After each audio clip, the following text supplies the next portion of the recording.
Ուրեմն հարգելի քննիչ, ես հանրային վերահսկողություն հասարակական կազմակերպության ղեկավար իրավապաշտպան Մեհեր Կարագոզյանն եմ, որ ստացել ենք բազմաթիվ ահազանգեր եւ բազմաթիվ բողոքներ, այս պահին 200-ից ավելի են, մենք հաշվարկելու հստակ ժամկետներ չենք ունեցել։ Ամենաառաջին հերթին ինձ հետաքրքրում է քաղաքացիների կյանքը, որ սպառնալիքների տակ է։ Մենք ունենք քաղաքացիներ, ովքեր ուզում են այս պահին ուղղակի չենք կարող անձը բացահայտենք, պետքա ներս մտնենք եւ նրա մասով ցուցմունք տանք, որ կան հստակ իր կյանքի նկատմամբ սպառնալիքներ, որ եթե այս կամ այն տեղեկությունը տրամադրի պետական մարմիններին, ապա նրա գլուխը կկտրեն։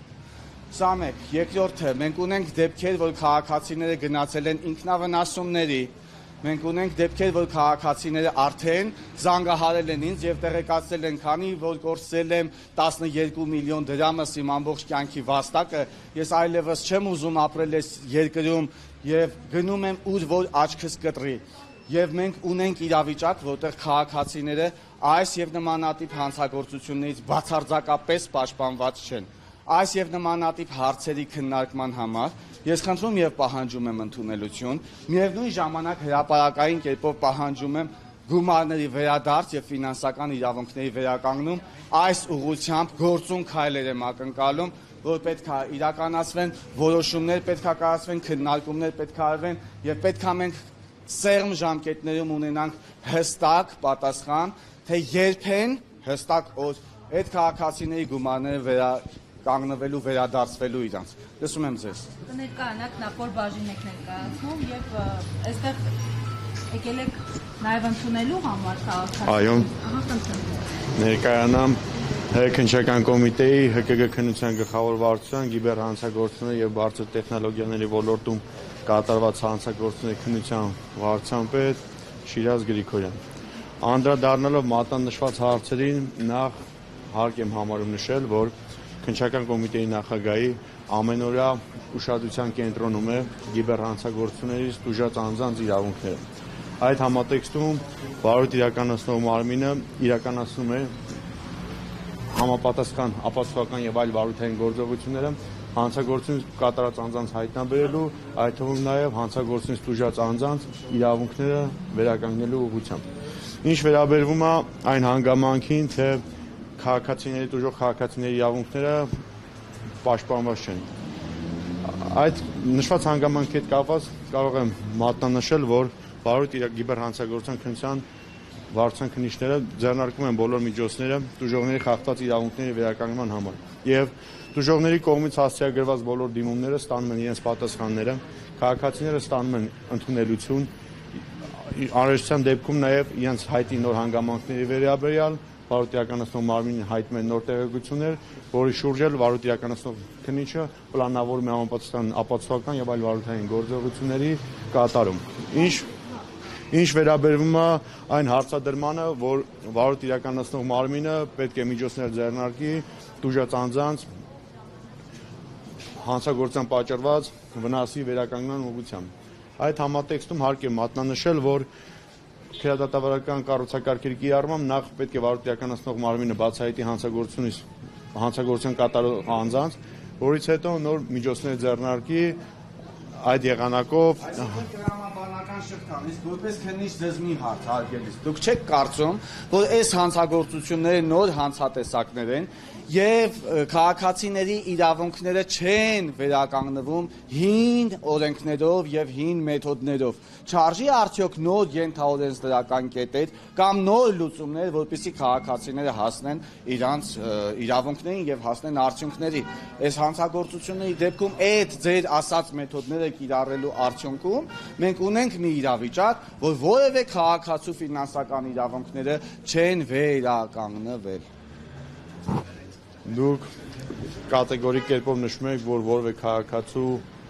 իրավունքներ չեն վերականգնել, սակայն չեմ ցանկանում մատնանշել կոնկրետ քրեական վարույթներ, բայց մի շարք քրեական վարույթներով բացահայտվել են հանցան կատարած անձիկ, վերջիններիս ներկայացվել է մեղադրանք, այդ թվում նաև կոնկրետ կոնկրետ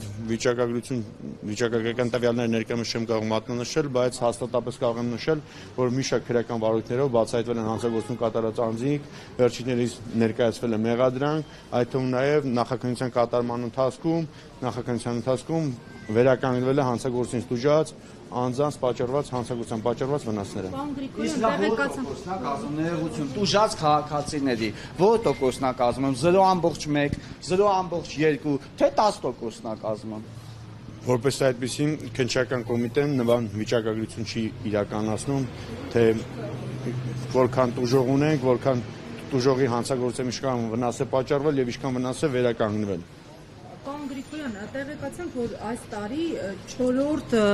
զանգերի կենտրոնի հանցավոր խումբ է այսպես բացահայտվել։ Այս մեխանիզմները բացահայտման ինչու հնարավոր չի լինում կիրառել օրինակ մնացած այդ կենտրոնների, էլեկտրոնային հարթակների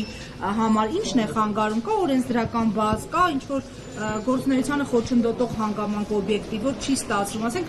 տարվա մեջ մենք հենց այս կարծեմ տարածել էին 3 պաշտոնական հաղորդակցություն, որ 4-րդ հանցավոր խումբն է զանգերի կենտրոն, այսպես կոչված խարդախությունների Եվ առիթից օգտվելով հարցին իբրև ավելացում, հա, դա ինչ օգուտ մեր քաղաքացիներին Հայաստանի Հանրապետության քաղաքացին որտեղ այս դեպքում օգտվում, եթե զանգերի կենտրոնները բացահայտվում են եւ պարզվում է, որ նրանք գործել են, ասենք, Եվրոպայում, աշխատելով Հայաստանում, Եվրոպայի քաղաքացիների համար ծուղակ են պատրաստել եւ Եվրոպայի քաղաքացիներին են թալանել։ Հիմա մեր քաղաքացիները հույս են տածում, որ 4-րդ դեպքն է արդեն բացահայտվել, ուրեմն նշանակում է հոբ կբռնեն, արդեն մեր գումարները կվերադարձնեն, սա մի հարց, եւ Զառա ջան ներողություն երկրորդ հարցն եմ ես ուզում բարձրացնել։ Եթե մեր պատկան մարմինները, մեր ուժային կառույցները, դուք եթե տեղյակ էիք, որ Հայաստանի Հանրապետությունում արկայա ներկա պահին նման հանցագործություններ, ապա այդ կայքերը, այդ ապօրինի կայքերը ինչի չեն դադարեցվել, ինչի նրանց հասանելիությունը չի դադարեցվել, որ մեր տուժած քաղաքացիների քանակը հասել է 20,000-ի, հասկանում եք, ոչ թե 200-ն է, ոչ թե 300-ն է, ոչ թե 2,000-ն է, 20,000 եւ ավելի քաղաքացի։ Ինչն է եղել պատճառը, որ չեն դադարեցվել այդ կայքերի հասանելիությունը, այդ ապօրինի ձեռնարկատիրությունը ինչի չի դադարեցվել Հայաստանում։ Միայն ու միայն դուք սահմանափակվել եք տեղեկատվություններ տարածելով։ Տեղեկատվություն կարող են տարածել լրատվամիջոցները, տեղեկատվություն կարող են տարածել հասարակական կազմակերպությունները, բայց այսքան լուրջ կառույցը միայն տեղեկատվություն տարածելով չեք կարծում, որ դա ուղղակի բավարար չի եւ դրանք գործուն քայլեր չեն։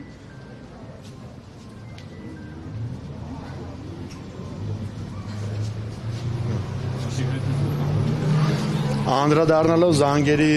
կենտրոնների միջոցով կատարված հանցագործությունների կատարմանը, այս հանցագործությունների առանձնահատկությունը կայանում է նրանում, որ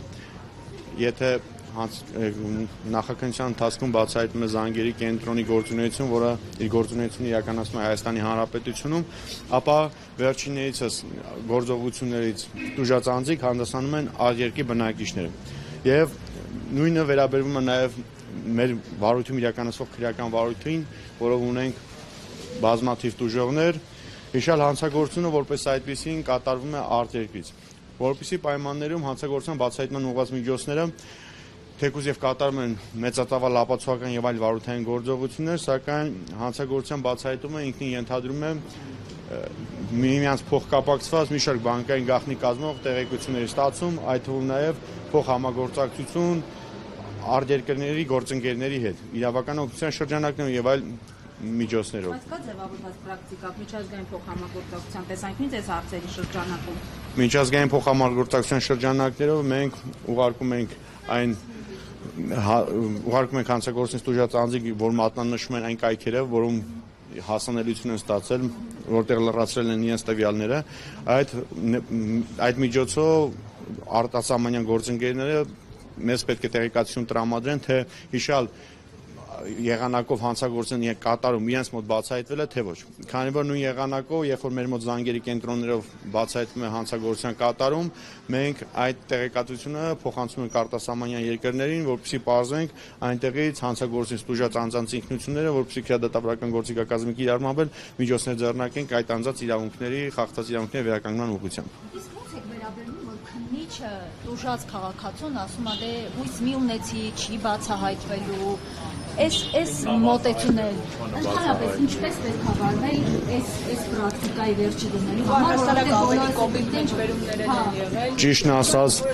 Ճիշտն ասած, նման տեղեկատվություն ինձ հայտնի չի։ Եթե առարկայական ինչ-որ տեղեկություններ կան կոնկրետ քննիչի մասով, որ նման որ տուժողին նման հայտարարություն է կատարել, ապա վարույթի Տեղի ունեցել, այն կինը քիչ առաջ խոսում ենք, ասաց, որ Արարատի բաժնում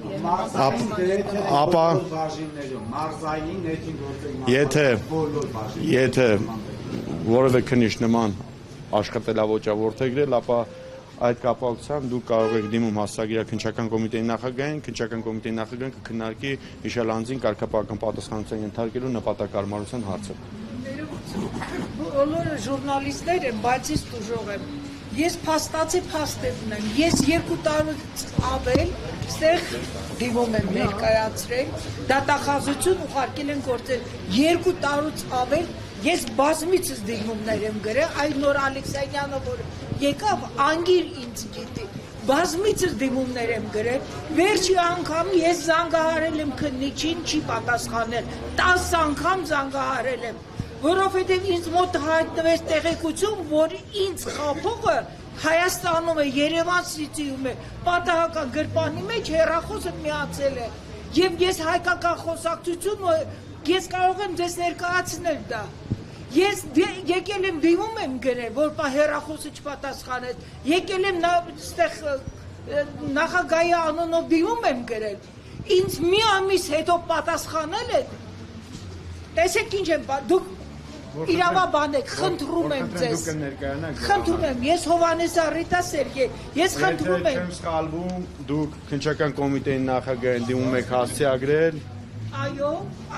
բազմիցս։ Ձեր կողմից, ձեր վարույթը իրականացվում է քննիչ Էմմա Գալստյանի կողմից, եւ եթե չեմ սխալվում, ձեր դիմումի կապակցությամբ քննիչ Էմմա Գալստյանը հրավիրել է աշխատասենյակ դեպքի հանգամանքների շուրջ լրացուցիչ հարցաքննելա ձեզ։ Ոչ մի բան չի արել։ Ես ուղղակի եկել եմ ավելորդ լրացուցիչ տվյալներ եմ տվել։ Դուք տեսեք, ես զանգում խնդրում եմ նայեք, էլի դուք իրավաբան եք։ Հարցաքննության ծանոթագիրն է, հարցաքննության ծանոթագիրն է։ Չէ, կարդացեք, տեսեք ինչ ա գրված։ Ես տեղյակ եմ ինչ ա գրված։ Ինչ ա գրված։ Դիմում եք հասցեագրել քննչական կոմիտեի նախագահին, որ Բայց ինչ ա գրված այդտեղ։ Ես ստուգարք եմ վերցնում այդ քննիչից, որ ինձ քննիչի ստուգարքի հարցեր ա տալիս։ Կթողեք խոսքս ավարտեմ։ Ավարտեք։ Դուք քննչական կոմիտեի նախագահին հասցեագրել եք դիմում հետևյալ բովանդակությամբ, որ վարույթ իրականացնող մարմին ունեք հայտնելու լրացուցիչ տեղեկություններ։ Խոսքս թողեք ավարտեմ։ Նման պայմաններում վարույթ իրականացնող քննիչը այլ բան, քան ձեզ հարցաքննության հրավիրելու չուներ անելու։ Որպեսզի պայմաններում ձեզ վարույթ իրականացնող քննիչը հրավիրել է հարցաքննության դեպքի հանգամանքների շուրջ լրացուցիչ,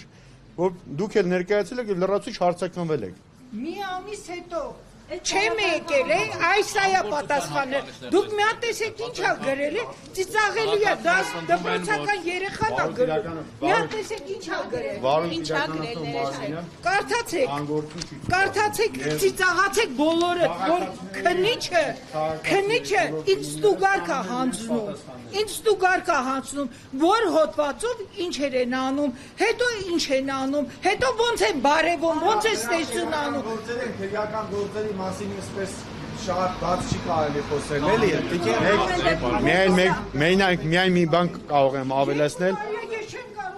Տիկին Ռիտա Հովհաննիսյանը մատնանշում է, թե քննիչը պարզաբանել է իր իրավունքները,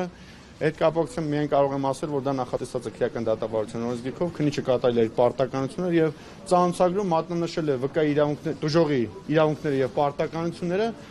որը որ պարտավոր է իրականացնել քննիչը։ Ես ասում եմ, հանցագործը Երևանում ինձ շտապ պետք է, որ դուք այդ տվյալը ստուգեք ու բռնեք այդ հանցագործի։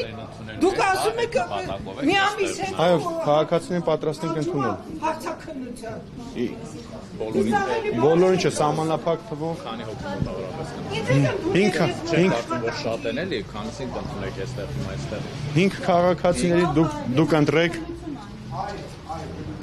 դուք ընտրեք 5 քաղաքացիների պատասխանատվությունը։ Այո, 5 քաղաքացի առանց լրատվամիջոցների այո։